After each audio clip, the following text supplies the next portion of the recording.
This video is for the men. A few weeks ago, there was a trending podcast, Can You Be a Christian and Feminist? And there were a lot of reactions like you would expect. And then I did about 3 threads on Twitter.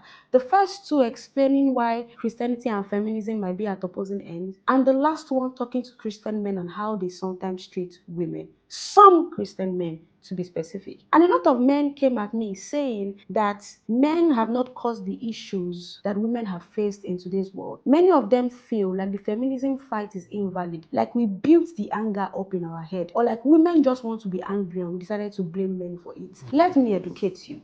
It is a fact of history and reality that women have been subjugated, systemic subjugation. By who? By those who have been in power. And unluckily for your gender, those who have been in power are men. And it does not mean that all men are bad. Hear what I'm saying. All men are not bad. I don't believe that. I know amazing men. I know nice men. I work with some very good men. And I am married to an amazing man. And I have a son that I will train to be an amazing man. But you must realize this. You know when white people tell black people that they should get over racism, it was their forefathers that did it. And they should realize that these things happen. That is how you sound when you tell women that their anger is not valid. Now, I'm not saying that what feminism is doing is right, or angry feminists, what they are doing is right. That is not what I'm saying at all. What I am saying is this, that there is a path to healing, and it must come from both sides. The men must realize that while we do not blame you for what was done to us in the past, you must acknowledge that things were done to us in the past. There are some pain that you will never feel. You will never experience what it is to enter a bus and somebody is insulting you because you're a woman. You will never experience what it is to be a female engineer, and because you are wearing helmet and climbing